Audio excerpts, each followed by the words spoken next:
नमस्कार साथियों, निर्माण क्लास अयोध्या में आपका हार्दिक स्वागत है। पिछले क्लास में एक इम्पॉर्टेंट टॉपिक पर चर्चा हुई थी, संसूचना। ठीक है, हमने प्रस्तावना पढ़ा, प्रस्ताव पढ़ा, ठीक है, प्रतिग्रहण पढ़ा और उसमें बार बार संसूचना शब्द आ रहा था और जिसे समझना कॉन्ट्रैक्ट एक्ट के लिए सबसे ज़्यादा ज़रूरी है। अदरवाइज ब्रीच ऑफ कॉन्ट्रैक्ट्स होते हैं, किस किस स्टेज पर क्या होता है, कैसे होता है, कैसे लायबिलिटीज़ का गठन होता है, कब लायबिलिटीज़ का गठन होता है, ये समझना असंभव है यदि आप संसूचना नहीं समझ रहे हैं। संसूचना की अगर हम बात करें तो आपका जो अध्याय 1 है, प्रस्थापनाओं की संसूचना, प्रतिग्रहण और प्रसंहरण के बारे में बेयर एक्ट का, उसी में लिखा हुआ है। देखा जाए तो धारा 3, 4, 5, 6 संसूचनाओं से जुड़े हुए हैं। 3, 4, 5 प्रमुख हैं और उसमें भी 3 और 4 ये दो मुख्य विषय वस्तु है संसूचना, धारा 3 की, धारा 4 की। ठीक है, यानी कि संसूचनाओं की चर्चा तो 3 में, 4 में, 5 में, हर जगह है, लेकिन अगर प्रमुख रूप से संसूचना समझना है तो हमको सेक्शन 4 एंड 5 को समझना रहेगा। ठीक है, सेक्शन 4 और 5 को समझना रहेगा।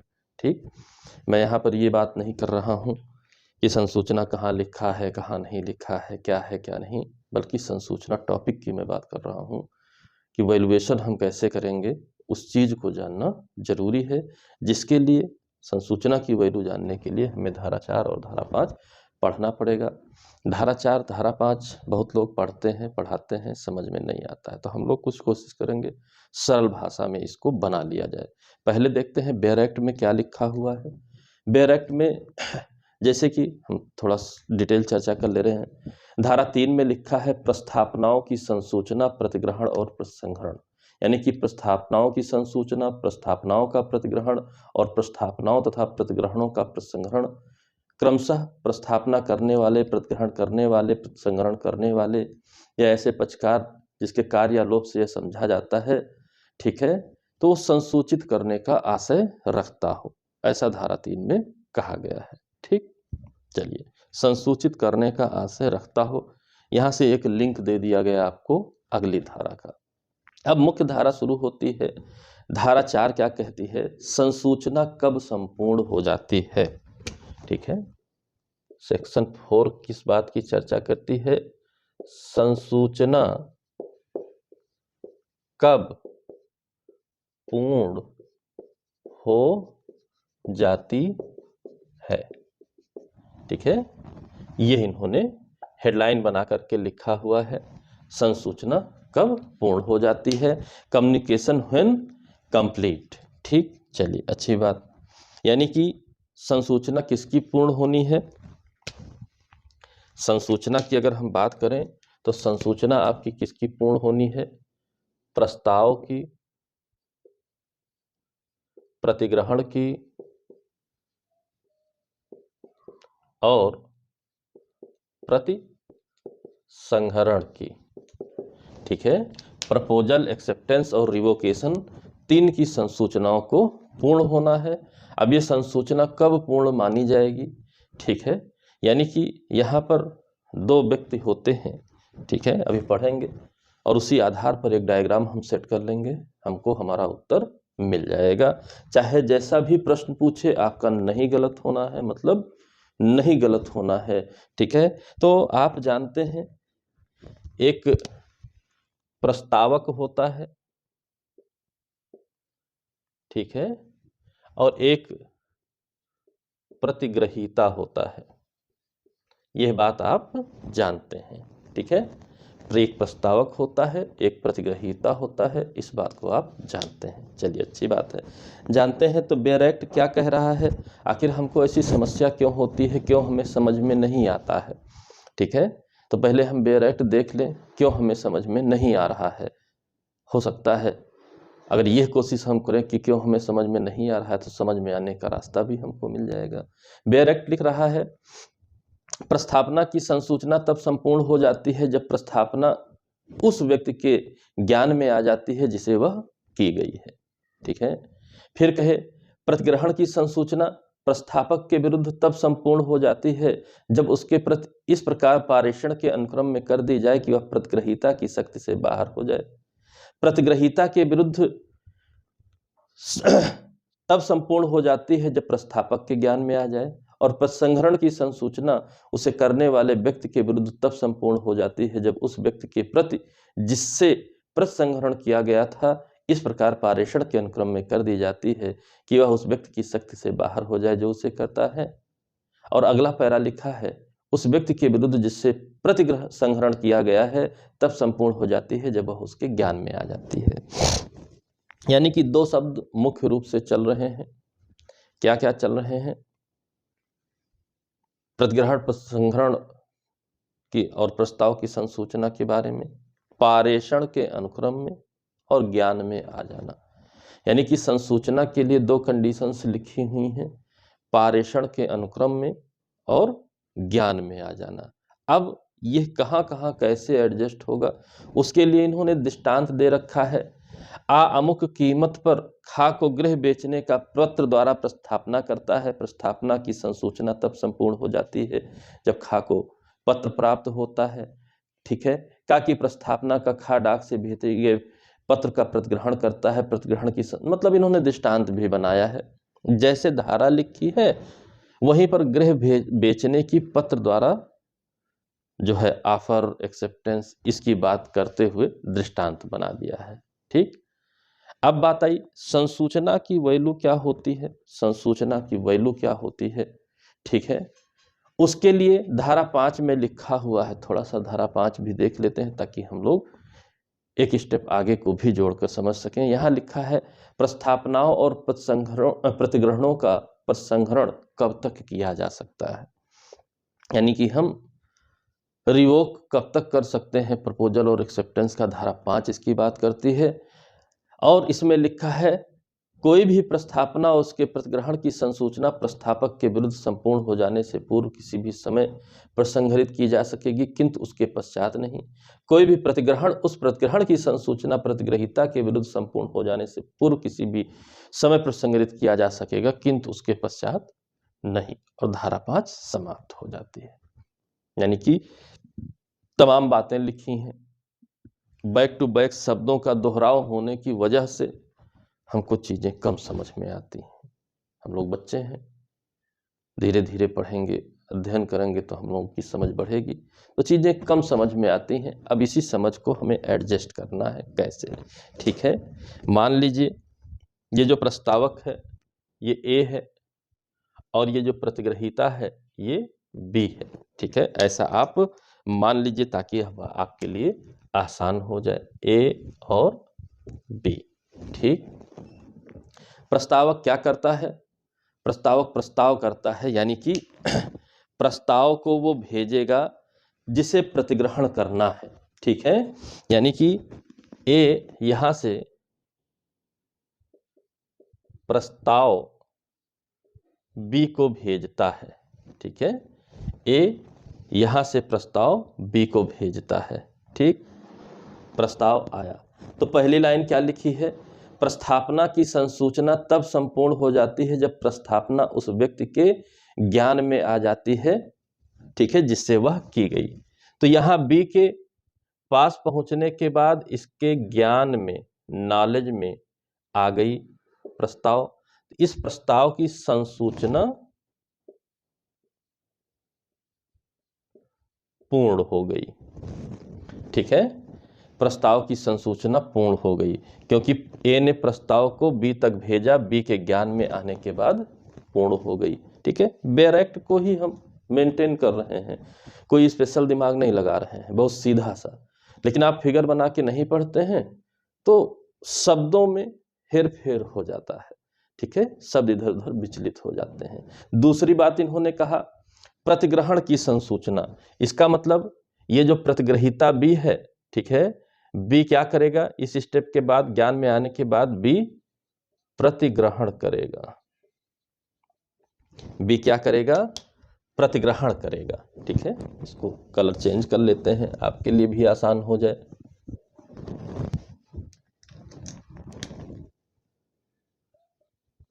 प्रतिग्रहण ग्रहण करेगा, क्योंकि जिसे संसूचना, जिसे प्रस्ताव किया जाता है, प्रतिग्रहण वही कर सकता है। अब यहां प्रतिग्रहण कर रहा है भी, कब तक कर सकेगा, कब इसे रिवोक किया जा सकेगा, प्रस्ताव को कब रिवोक किया जा सकेगा, सारे प्रश्न 4-5 मिलाकर के बनते हैं।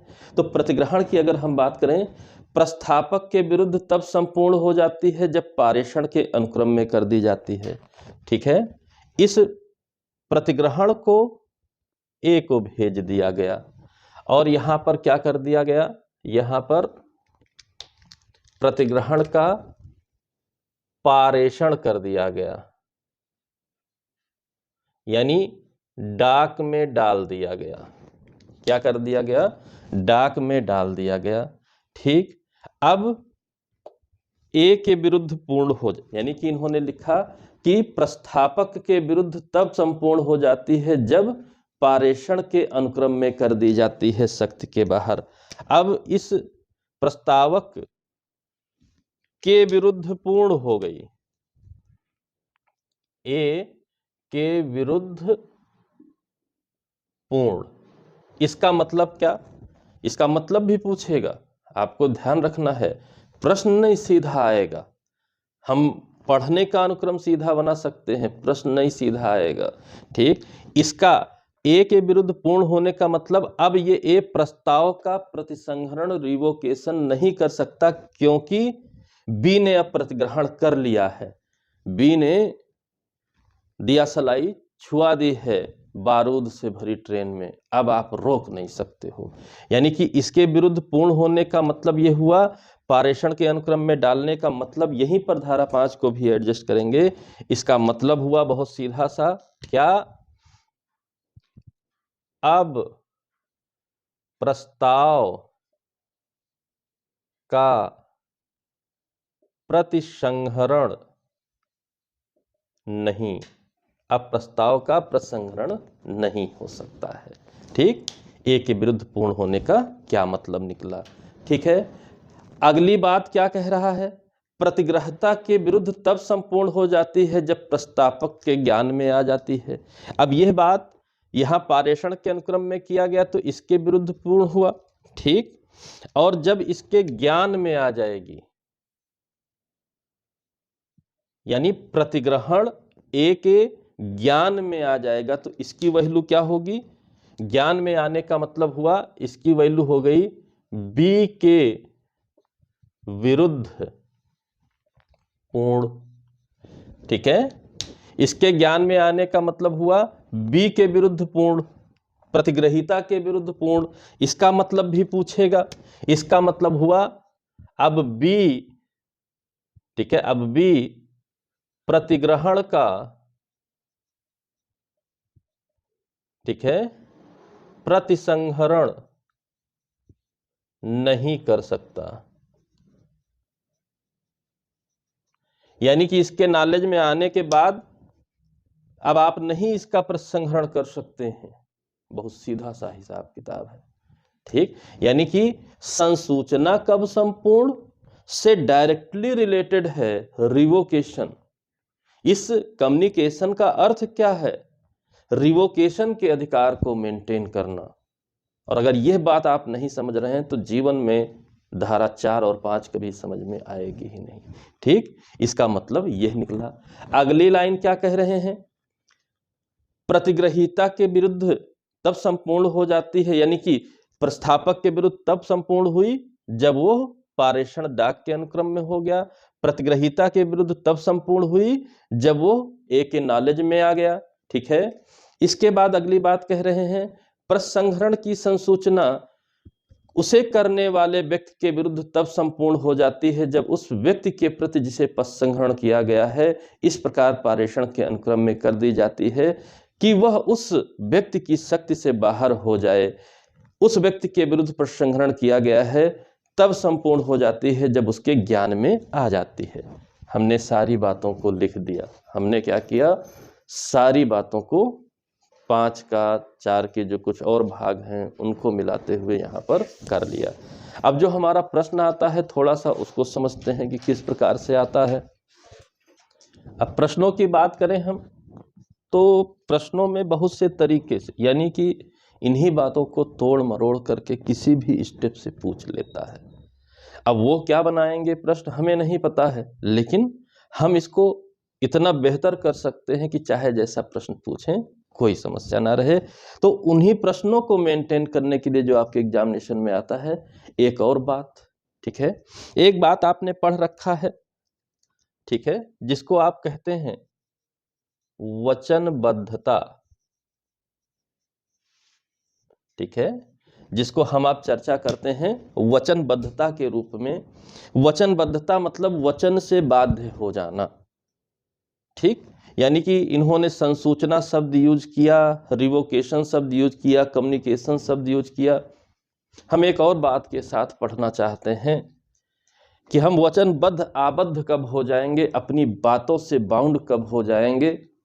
यह चीज जिस दिन आप जानेंगे, आपको कम्युनिकेशन की वैल्यू समझ में आ जाएगी।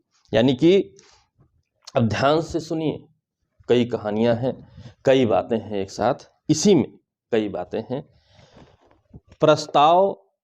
प्रस्तावक द्वारा जब भेजा गया प्रतिग्रहीता को, ठीक है, तो संसूचना पूर्ण होने का मतलब इसकी नॉलेज में आ गया, और जब तक ये प्रतिग्रहण नहीं करता है तब तक प्रस्ताव को रिवोक किया जा सकता है, प्रसंग्रहित किया जा सकता है ए के द्वारा। लेकिन जैसे ही इसने प्रतिग्रहण करके पारेषण के अनुक्रम में डाल दिया, अब ए अपने वचन से नहीं मुकर सकता है, वचनबद्ध हो गया, क्योंकि इसने वचन को स्वीकार कर लिया।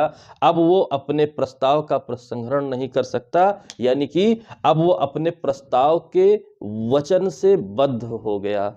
और जब इसे ही ये प्रतिग्रहण ए के ज्ञान में आ जाता है, वैसे ही बी के विरुद्ध संसूचना पूर्ण होने का मतलब यह हुआ कि अब बी अपने प्रतिग्रहण का प्रसंहरण नहीं कर सकता, यानी प्रतिग्रहण की शर्तों को यदि उसने पूरा किया है तो बी भी यहां पर वचनबद्ध हो जाएगा। यानी कि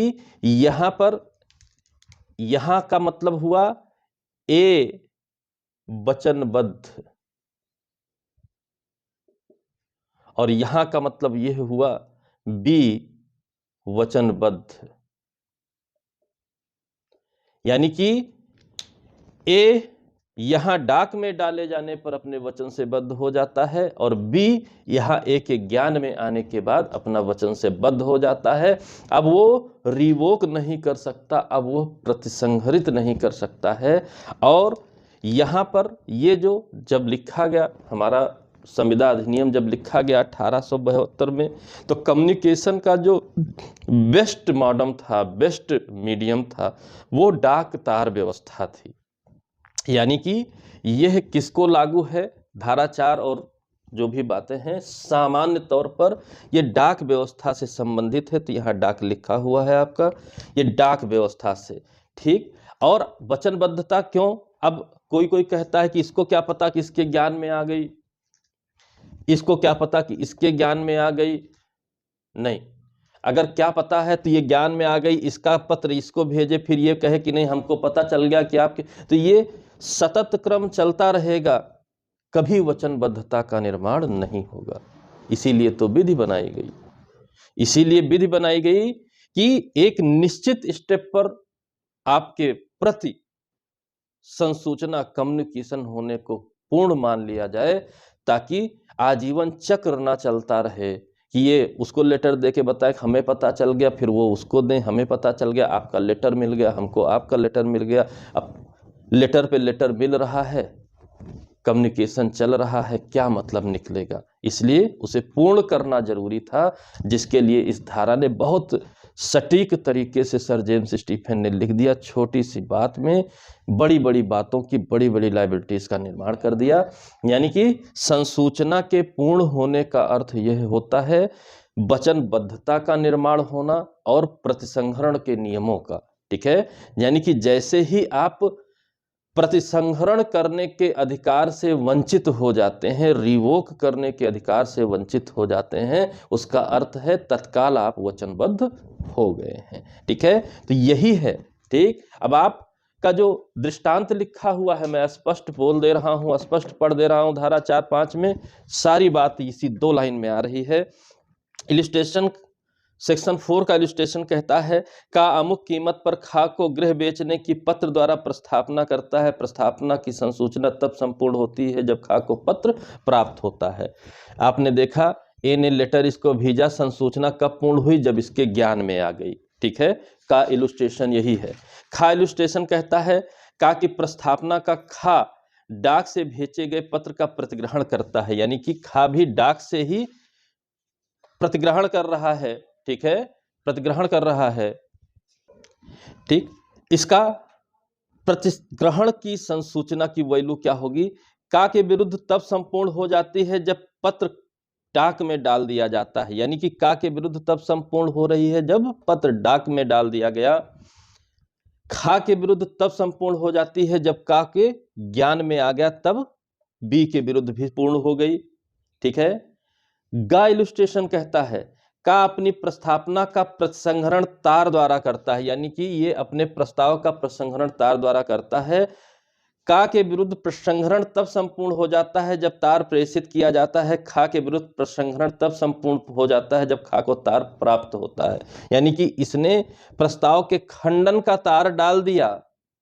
अब इसके प्रतिग्रहण करने से पहले खंडन हो सकता है, उसके बाद नहीं हो सकता है। इसने प्रतिग्रहण के प्रसंहरण का तार डाल दिया, इसके ज्ञान में आने के पूर्व प्रसंहरण हो सकता है, नहीं तो प्रस्ताव प्रतिग्रहण का प्रसंहरण नहीं हो सकता है। ठीक है, यह बात लिखा गया है। ठीक, और धारा 5 क्या कह रहा है? धारा 5 इसी इलुस्ट्रेशन का, जो धारा 5 का इलुस्ट्रेशन है, धारा 4 के ही इलुस्ट्रेशन का एक्सप्लेनेशन है प्रसंहरण के रूप में, रिवोकेशन के रूप में। यहां भी कह रहा है का अपना गृह खा को बेचने की प्रस्थापना डाक द्वारा भेजे गए पत्र से करता है। खा प्रस्थापना को डाक से भेजे गए पत्र द्वारा प्रतिग्रहित करता है। का अपनी प्रस्थापना को खा द्वारा प्रतिग्रहण का पत्र डाक में डाले जाने से पूर्व किसी भी समय प्रसंहरित कर सकता है, यानी कि इस पॉइंट से पहले कभी भी ये प्रसंहरित कर सकता है। ठीक है, उसके पश्चात नहीं। और खा उसे प्रतिग्रहण को संसूचित करने वाला पत्र का को पहुंचने के पूर्व किसी भी समय कर सकता है प्रसंहरित, किंतु उसके पश्चात नहीं। यानी कि ये अपने प्रतिग्रहण का प्रसंहरण तब तक कर सकता है जब तक इसके पास पत्र पहुंच के इसके ज्ञान में ना आ जाए। ठीक, सारी बात आपकी लिखी हुई है। बस इतने में आपका धारा 4, धारा 5 इस कॉन्ट्रैक्ट एक्ट की सबसे गूढ़ बात इन 2 लाइनों में आपको समझ में आती है। मतलब गूढ़ है, हम आसान बना लेंगे, ये नहीं कि गूढ़ है तो हम उसी में उलझे हुए रहेंगे। ठीक है, तो ये बहुत स्पष्ट है। ठीक, यानी कि अगर हम बात करें तो एक तिर्यक रेखा ये इसके प्रसंहरण का है, और एक ये तिर्यक रेखा इसके प्रसंहरण का है। बहुत सीधा सा हिसाब किताब है, सिंपल। ठीक है, यानी कि इसीलिए मैंने कहा लोग उलझे रह जाते हैं रिवोकेशन में। रिवोकेशन को वचनबद्धता शब्द के साथ पढ़िए, बहुत आसान हो जाएगा। वचनबद्धता का अर्थ क्या है कि प्रस्तावक कब वचनबद्ध हो जाएगा? जब प्रतिग्रहण पारेषण के अनुक्रम में डाल दिया जाएगा। प्रतिग्रहीता कब वचनबद्ध हो जाएगा? जब प्रतिग्रहण का पत्र प्रस्तावक के ज्ञान में आ जाएगा, वो वचनबद्ध हो जाएगा। अब वचन भंग करेंगे तो संविदा भंग हो जाएगी आपकी, यदि संविदा के सभी कंटेंट्स पूरे हैं। सिंपल सा कम्युनिकेशन का रूल था। पिछले वीडियो में चर्चा हुई थी कि हम लोग कम्युनिकेशन भी स्पेशली पढ़ेंगे, बहुत इंपॉर्टेंट है, प्री के लिए भी, मेंस के लिए भी, हर जगह के लिए, समझ के लिए। ठीक है, व्यवहारिक जीवन में भी समझ के लिए, तो वो हम लोगों ने आज किया। आशा करता हूँ वीडियो पसंद आया होगा। पसंद आया हो तो लाइक करें, शेयर करें। चैनल यदि आपने सब्सक्राइब नहीं किया है तो सब्सक्राइब करें, ताकि इसी तरीके के वीडियो आपको मिलते रहें। धीरे धीरे आपके जो कमेंट्स आ रहे हैं, जिन बातों को आप पूछ रहे हैं, उन पर धीरे धीरे वीडियो बनाने का प्रयास है, पूरा होता रहेगा एक सीक्वेंस में। अगले वीडियो के फिर मिलते हैं कॉन्ट्रैक्ट एक्ट के किसी अन्य सब्जेक्ट मैटर के साथ। तब तक के लिए जय हिंद, जय भारत, धन्यवाद।